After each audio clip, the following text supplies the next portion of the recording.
네, 다음은 이제 중개 완성 단계의 중개 실무의 문제들 짚어보도록 하겠습니다.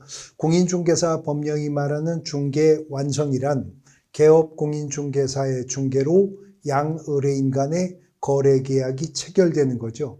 이제 개업 공인중개사의 중개로 당사자 간의 거래 계약이 체결되면 공인중개사법 26조 1항에 근거해서 개업 공인중개사가 토지매매계약서, 주택임대차 계약서와 같은 거래계약서를 작성해야 될 의무가 발생하게 됩니다. 거래계약서를 작성하기 위해서는 거래 당사자에 대한 조사 확인이 있어야 되겠죠.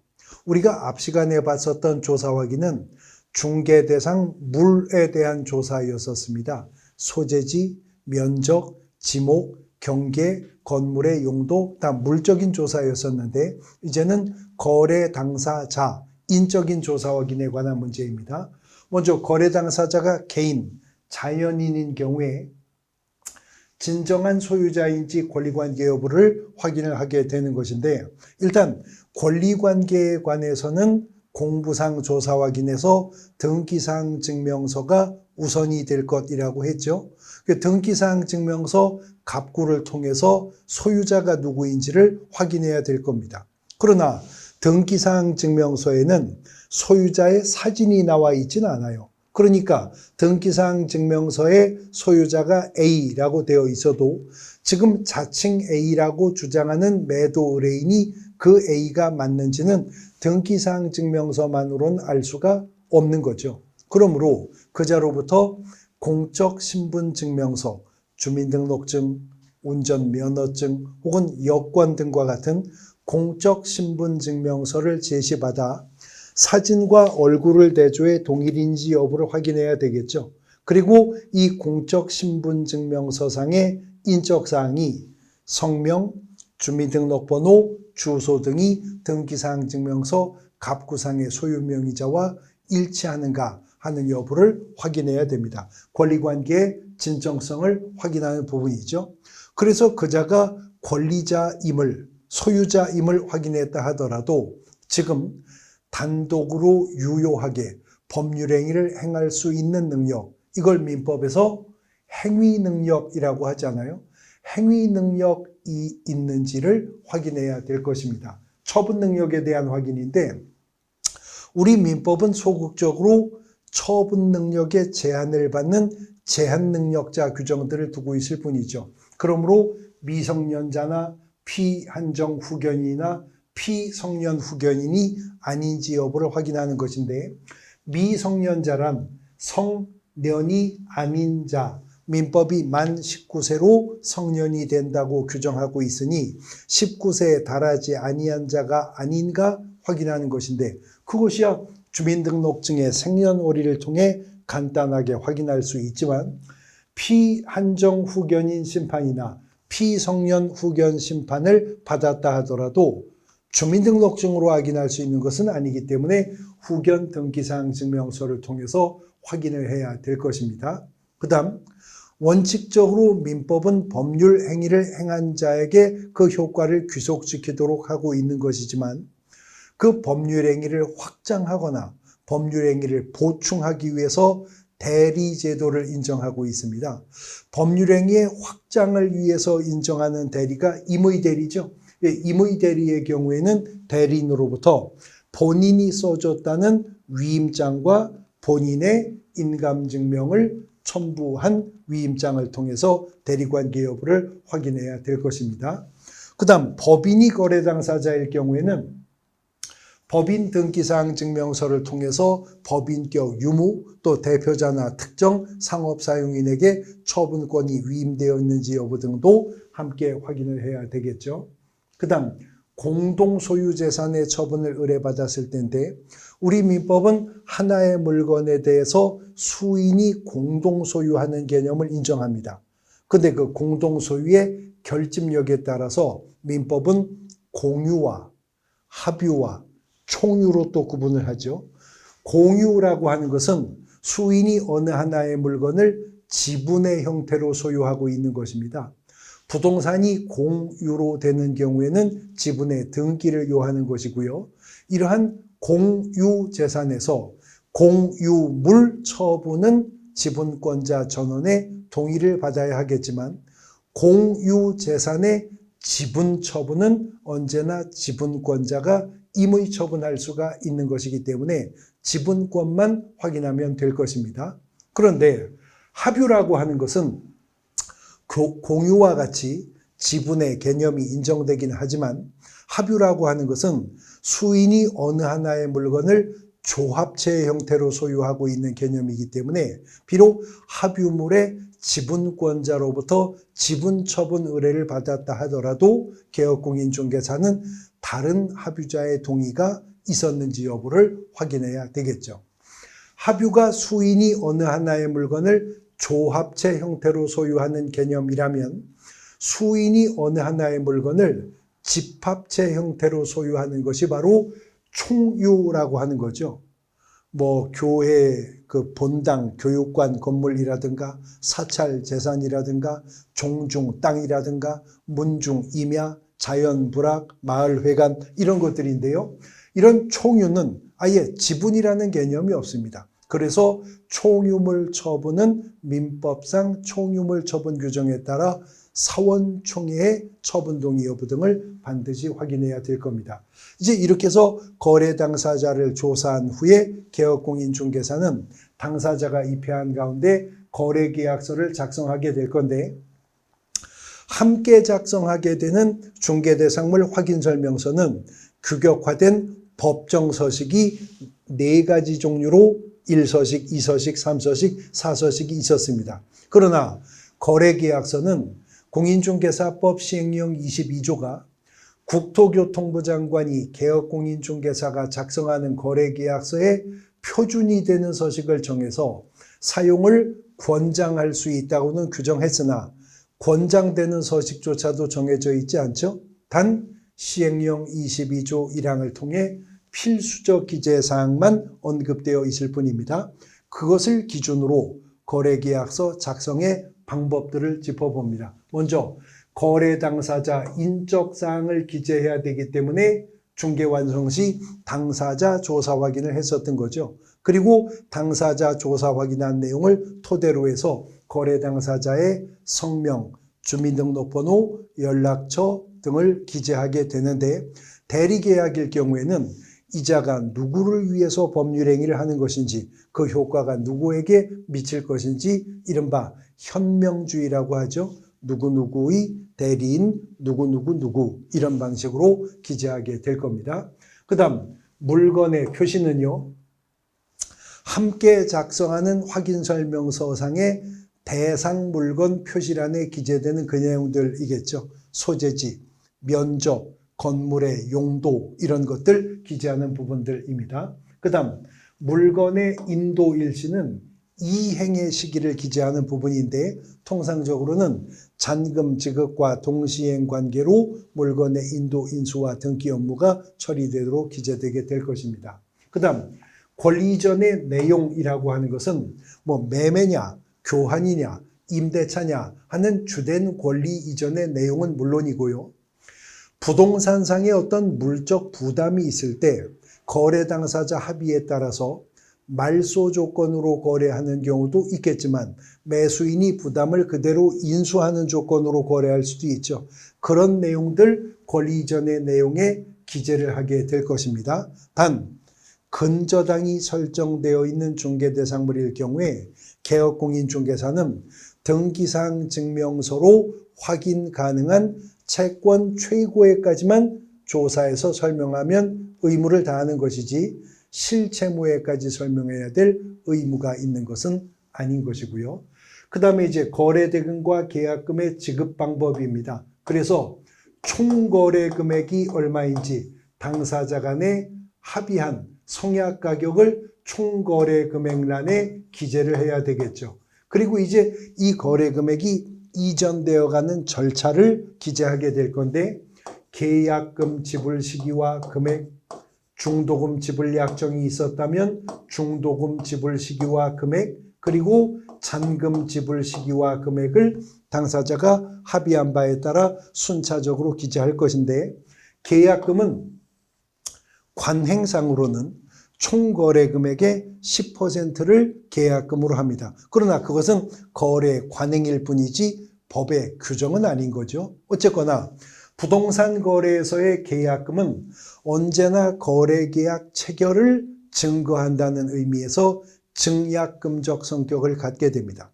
그런데 계약금이 단순히 계약 해제권을 유보하는 해약금적 성격을 갖는 건지 아니면 계약 위반에 대한 위약벌로서의 위약금적 성격을 갖게 될 것인지는 당사자 합의에 따라 달라질 수 있는 문제이지만 후일 계약서 판독을 통해 계약금이 해약금인지 위약금인지 여부가 불분명한 경우에는 계약금은 해약금으로 추정이 됩니다.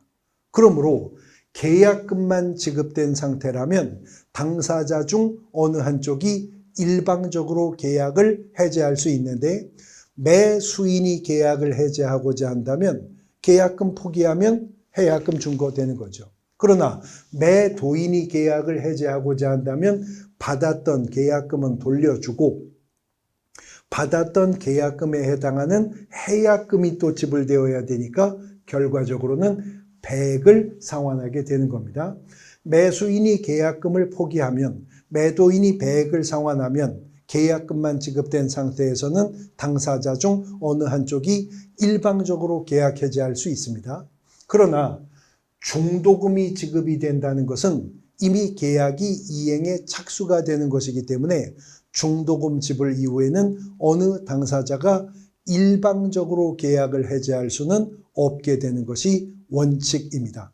통상적으로는 계약금 거래 관행상 10% 정도, 중도금 30-40% 정도, 나머지는 잔금으로 비율 배분하게 되는 경우가 일반적이죠. 당사자 간에 합의한 바에 따라 그 내용을 기재하게 될 것입니다.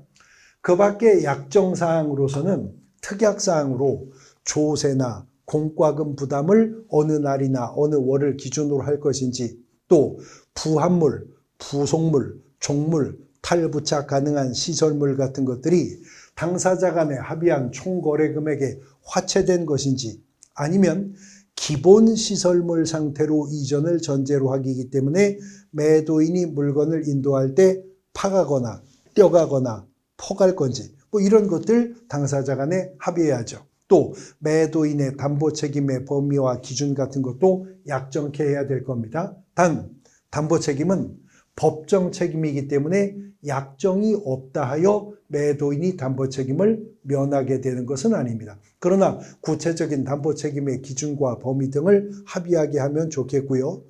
아니면 반대로 나아가서 매수인과 합의하여 매도인의 담보 책임을 면하기로 한다라고 하는 담보 책임 배제 특약이 있었다면 그 특약에 의해서 매도인은 담보 책임에서 자유로울 수 있는 경우도 생길 수가 있을 겁니다. 항상 거래계약서 작성할 때 함께 작성해야 되는 게 확인설명서죠. 그래서 중개대상물 확인설명서 교부일자, 그 다음에 조건과 기한이 있었다면 조건과 기한, 언제 거래가 성사되었는지 계약일 기재해야 될 겁니다. 이렇게 해서 작성한 거래계약서는 확인설명서와 함께 거래 당사자에게 교부하고 확인설명서는 3년 보존할 의무가 있지만 거래계약서는 개업공인중개사가 5년간 보존해야 될 겁니다. 그러나 확인설명서든 거래계약서든 공인전자문서센터에 보관이 되었다면 확인설명서 3년, 거래계약서 5년 별도로 보존하지 않아도 되는 예외는 인정되게 될 것이다 하는 거죠. 공인중개사법이 말하는 중개 완성은 이렇게 거래계약서를 작성함으로써 중개가 완성되는데 중개 완성인 거래계약과 관련한 개별적 실무로서 부동산 등기 특별조치법 관련 문제가 이따금 출제됩니다. 이 부동산 등기 특별조치법이라고 하는 법은 민법의 부속 법률적 성격을 가지고 있는 법으로서 등기 신청 의무와 미등기 전매 금지 규정과 검인 제도를 담고 있는 법이 부동산 등기 특별조치법입니다. 민법이 부동산에 법률 행위로 인한 물권의 변동은 등기를 하여야 효력 발생한다고 하고 있죠. 그래서 민법의 부속 법률인 부동산 등기 특별조치법, 약칭의 부특법이 등기 신청 의무를 규정하고 있는데 소유권 이전 등기 신청이든 보존 등기 신청이든 부특법상 등기 신청은 다 60일 이내 해야 된답니다. 문제는 기준일이죠. 언제부터 60일 이내냐 하는 것인데요. 소유권 이전 등기 신청은요, 계약 당사자 간의 상호 대가적 채무관계가 발생하는 계약, 일컬어 쌍무계약이라고 하죠. 쌍무계약은 반대급부 이행이 완료된 날로부터 60일 이내에는 소유권 이전 등기 신청을 해야 한답니다. 그러니까 예를 들어서 토지 매매 계약이 체결되었다면 부동산 거래 신고는 앞 시간에 우리가 공부한 같이 계약 체결일로부터 30일 이내 해야죠. 그렇게 부동산 거래 신고를 했어도요, 이제 등기 신청해야 되잖아요. 등기 신청은 반대급부 이행 완료일로부터 60일. 그러니까 토지 매매 계약이라면 잔금 지급일로부터 60일 이내는 소유권 이전 등기 신청을 하여야 한다는 거죠. 그런데 증여계약과 같은 편무계약의 경우에 있어서는 계약의 효력이 발생한 날로부터 60일 이내에 소유권 이전 등기 신청을 하여야 한다는 거죠. 보존 등기도 60일 이내인데 보존 등기 신청할 수 있음에도 미등기로 계약을 했다면 계약 체결일로부터 60일 이내에 보존 등기 신청해야 되고요. 보존 등기 신청할 수 없는 상태에서 계약이 있었다면 보존 등기 신청할 수 있게 된 날로부터 60일 이내에는 소유권 보존 등기 신청하도록 하고 있습니다. 지금까지 중개실무편에서 출제된 부특법의 거의 대부분의 문제가 계약서 거민제도고요. 계약서 거민제도는 부동산 등기 특별조치법 3조 1항의 근거 규정을 두고 있습니다. 그 부특법 3조 1항 조문을 분설해 보면 부특법 3조 1항이 계약을 원인으로 부동산의 소유권이 이전될 때요. 부동산의 소유권이 이전이 될 때에는 해당 계약서 등에다가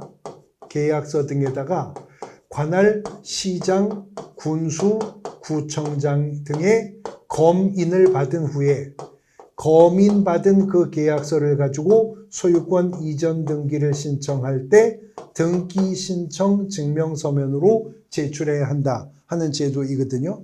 자, 부동산의 물권의 변동의 원인이 계약, 법률행위일 때 민법은 등기해야 효력 발생한다는 거죠. 등기를 위하여 등기 신청할 때는 등기 신청서에 등기 원인 증명서면이 첨부되어야 할 것이고 원인이 계약이었다면 계약서가 등기 원인 증명서면이 될 건데 부특법은 그냥 관할 등기소에 등기 신청하러 가면 안 되고 관할 시장군수구청장한테 가서 계약서에다가 거민도장 받은 후에 거민도장 날인된 계약서 가지고 등기 신청해야 된다는 거죠.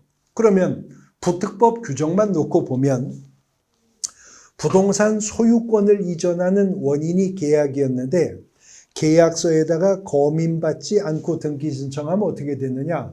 관할 등기관은 각하합니다. 요건불비로. 그러니까 소유권 이전을 제한하는 처분 권능의 제한의 내용까지 담고 있는 법이 부특법 3조 1항이라는 거죠.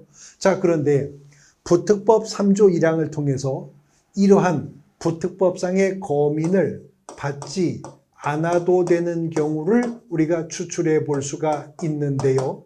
먼저 부동산 소유권 이전의 원인이 계약일 때 거민을 받으라고 했어요. 그러니까 비록 부동산의 소유권이 이전된다 하더라도 소유권 이전되는 원인이 계약이 아닌 민사집행법상의 경매라든가 아니면 상속이라든가 아니면 공용, 수용 같은 경우는 비록 부동산의 소유권이 이전된다 하더라도 원인이 계약이 아니니까 검민받지 않아도 되는 것이겠죠.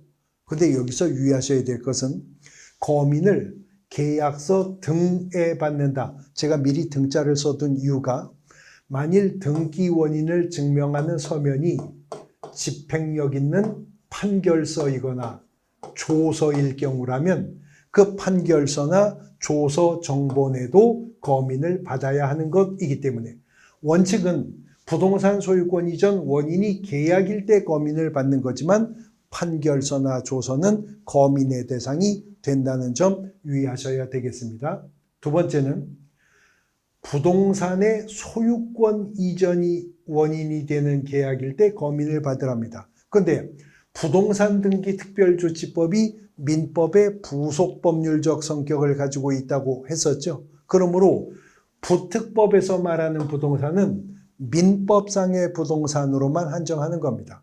그러므로 임목에 관한 법률에 따르는 임목이라든가 공장 및 광업재단 저당법에 따르는 공장재단이나 광업재단은 그 개별법상 부동산으로 하고 공인중개사법상 법정중개대상물에도 속하지만 부특법상의 검인 대상인 부동산은 아니라는 거죠. 검인받지 않아도 된다는 겁니다. 그 다음 부동산 소유권이 이전되는 원인계약에서 시장군수구청장에게 검인받으라는 입법의 취지는 이를 통해 행정기관이 사인 간의 부동산 거래 사실을 포착하고자 함이거든요. 그래서 계약의 당사자가 국가 등일 경우라면 부특법은 검인받지 않아도 된답니다.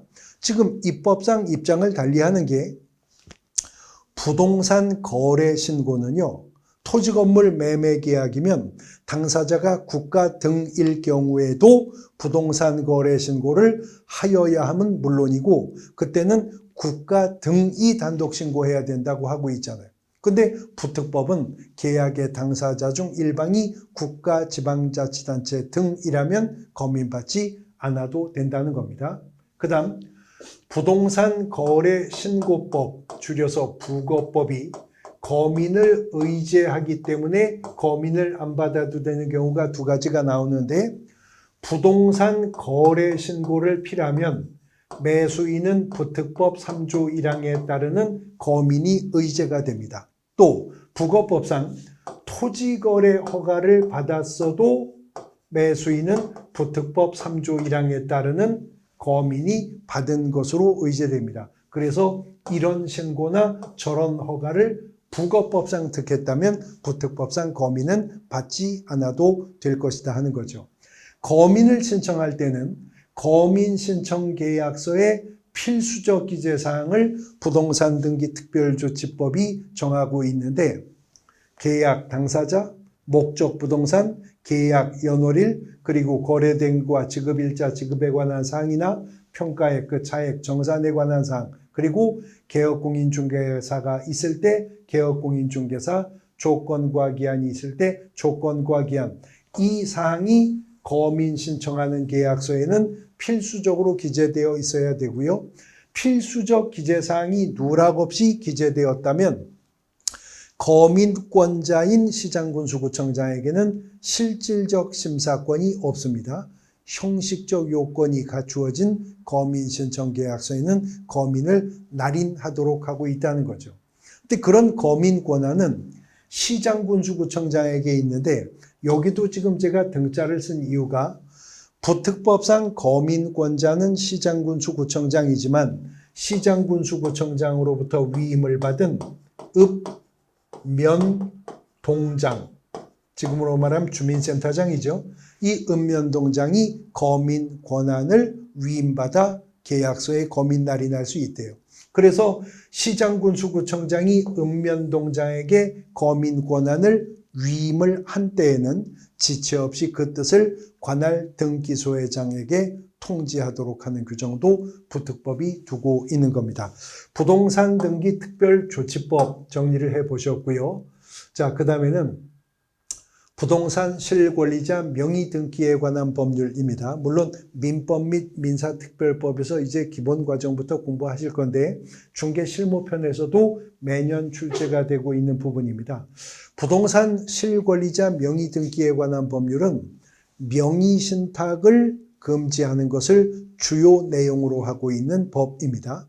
지금 이 법이 명의 신탁을 금지하려고 만들어졌는데 실명법이 금지하는 부동산 명의신탁이라고 하는 것은 부동산에 관한 소유권이나 그 외 기타 물권을 대내적으로는 신탁자가 그대로 물권을 보유하고 있으면서 등기상 증명서상의 명의만 수탁자가 갖기로 하는 내부적인 합의, 그 약정을 실명법은 명의신탁이라고 하고 이를 금지하겠다는 겁니다. 그런데 적용 범위의 내용을 좀 비교해 볼 것이 지금 제가 명의신탁을 설명하면서 부동산에 관한 소유권이나 그 외 기타 물권을 이렇게 출발했어요.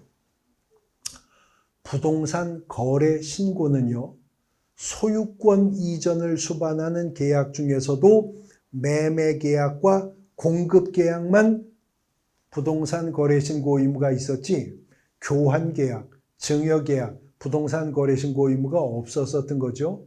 그런데 방금 전에 봤었던 부동산 등기 특별조치법의 범위는 계약을 원인으로 부동산의 소유권이 이전된다면 소유권을 이전하는 원인 계약이 교환 계약이든 증여 계약이든 검인받아야 한다는 것이잖아요.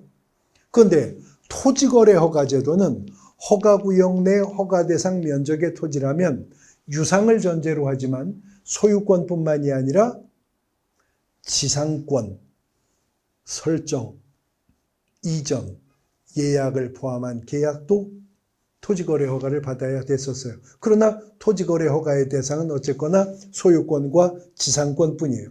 그런데 실명법이 금지하겠다는 명의신탁이라고 하는 것은 부동산에 관한 소유권은 물론이고 그 외 기타 물권, 그게 지상권이든 전세권이든 그 외 기타 물권을 신탁자가 실제 물권을 보유하고 있으면서 등기상 증명서상의 명의만 수탁자가 갖기로 하는 합의가 있다면 실명법은 명의신탁으로서 금지를 하겠다 하는 겁니다.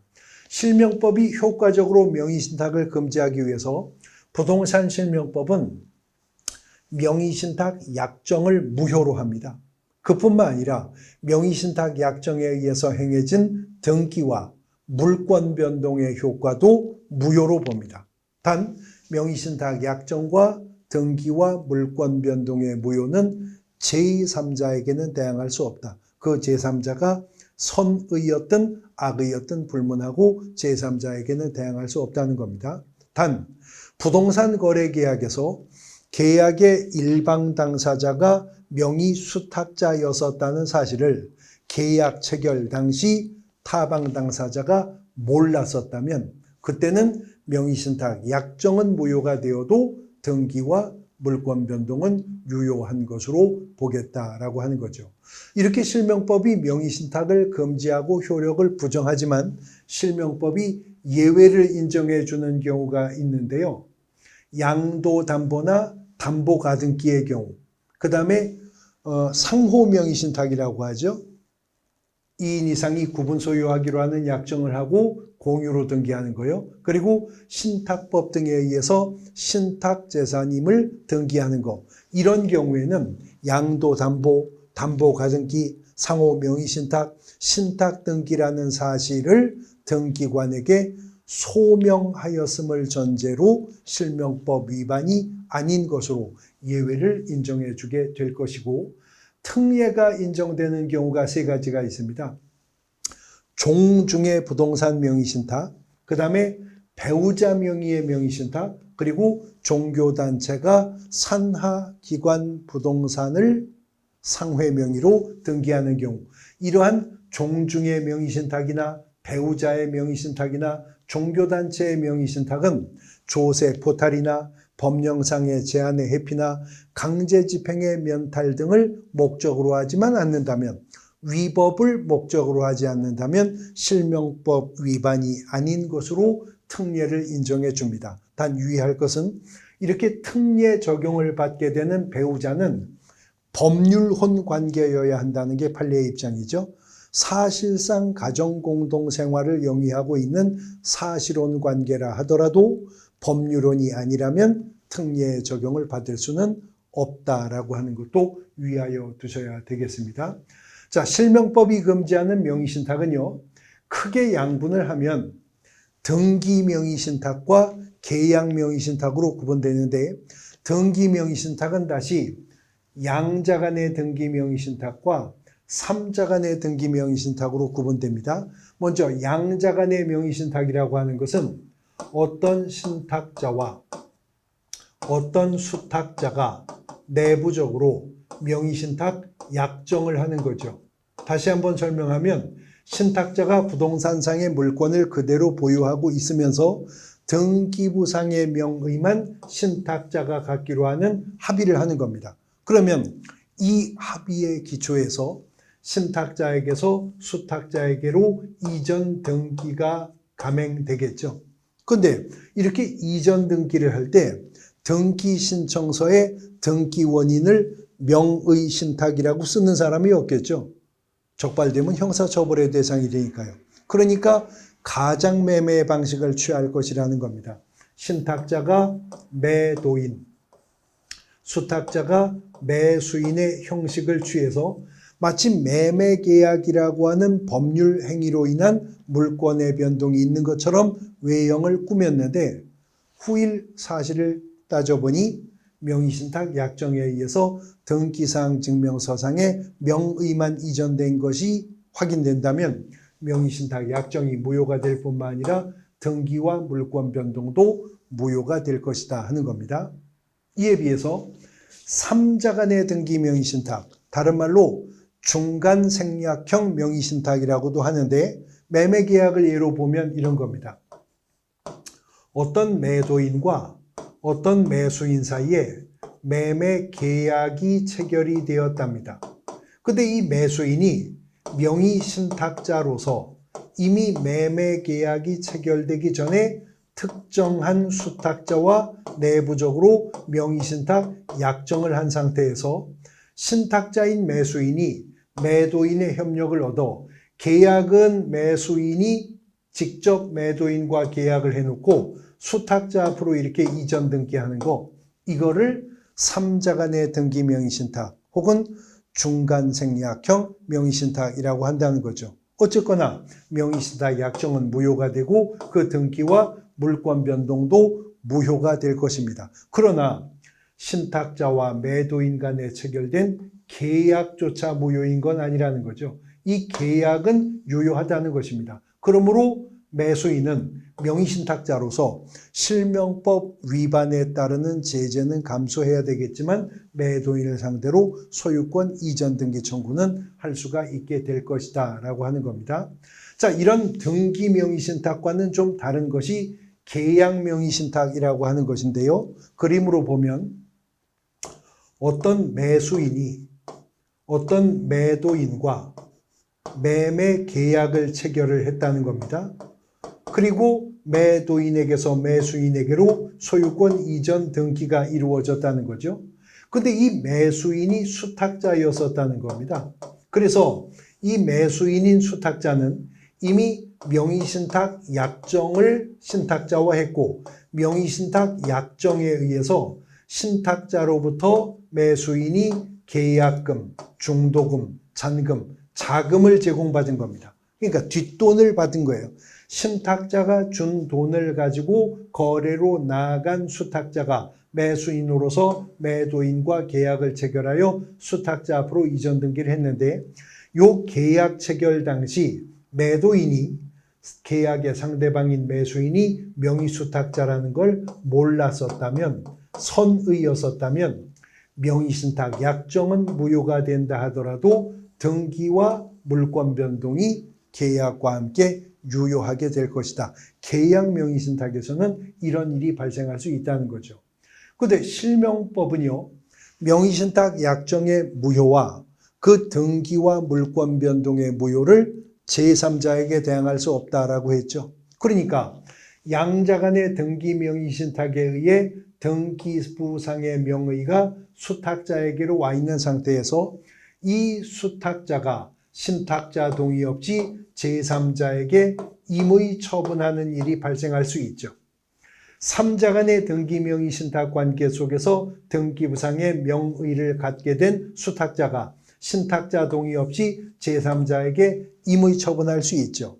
계약 명의 신탁에서 신탁자가 준 돈 가지고 산 땅이나 집을 수탁자가 자금 제공한 신탁자 동의 없이 제3자에게 임의 처분할 수 있죠. 그러면 이 제3자가 명의신탁 관계를 알았든 몰랐든 계약의 상대방이 수탁자에 불과하다는 걸 알았든 몰랐든 선악을 불문하고 제3자는 권리를 취득할 것이며 신탁자는 제3자에게 권리를 주장할 수가 없게 될 것이다 라고 하는 겁니다. 단 악의였다 하더라도 제3자는 권리를 취득하게 되겠지만 거기서 더 넘어가서 만일 제3자가 이러한 수탁자의 배임 행위에 적극 가담한 증거까지 나온다면 그거는 선량한 풍속 기타 사회질서에 반하는 행위로서 무효가 되게 될 것입니다. 명의신탁 약정과 등기와 물권 변동의 무효를 신탁자가 선의든 악의든 불문하고 제3자에게 대항할 수 없도록 해야 신탁자들이 불안해서 함부로 명의신탁을 감행하지 않을 것이라는 것이 입법의 기대치였었던 겁니다. 그러나 신탁자와 수탁자 사이에 철저한 신임관계가 있다면 명의신탁자는 명의신탁을 위반하려고 할 거거든요. 실명법을 위반해서 명의신탁을 감행하려고 할 거거든요. 적발되면 제재를 가하게 될 건데 손뼉도 마주쳐야 소리가 난다고 명의신탁이라고 하는 건 신탁자도 있고 수탁자도 있어야 한 건의 명의신탁 위반 행위가 나올 수가 있겠죠. 그러나 위법성의 측면에서는 주도한 자는 신탁자일 거라는 겁니다. 그래서 명의신탁자는 5년 이하의 징역 또는 2억 원 이하의 벌금이고요. 명의수탁자는 3년 이하의 징역 또는 1억 원 이하의 벌금형으로 처벌하도록 하고 있는 겁니다.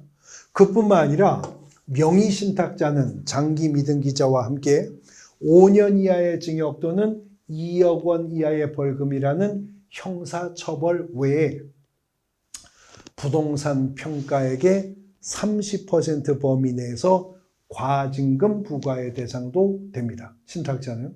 그러면 과징금 부과 처분을 받은 자는 과징금을 납부해야 할 뿐만 아니라 지체 없이 명의신탁 관계를 종료하고 실명등기해야 되겠죠. 근데 안 하고 버티는 자도 있을 것이다. 그래서 실명등기를 강제하기 위해서 과징금 부과 후 1년이 지났는데도 여태 실명등기하지 않으면 명의신탁 관계를 종료하지 않으면 다시 부동산 평가액의 10%를 이행강제금으로 부과하겠다는 규정까지 둔 겁니다. 근데 그래도 실명등기 안 하고 버티는 자가 있을 것이다. 그래서 1차 이행강제금을 부과한 후 다시 1년이 지나서 재조사를 했는데 아직도 실명등기를 안 하고 있다. 아직도 명의신탁 관계를 종료치 않고 있다. 그러면 2차 이행강제금은 부동산 평가액의 20%를 또 부과하도록 하는 규정까지 부동산 실명법은 두고 있는 겁니다. 이런 부동산 실권리자 명의등기에 관한 법률은 명의신탁 금지를 목적으로 입법한 법이라고 말해도 과언이 아닙니다. 그런데 실명법이 사실 또 하나 금지하고자 하는 것이 있으니 장기미등기입니다.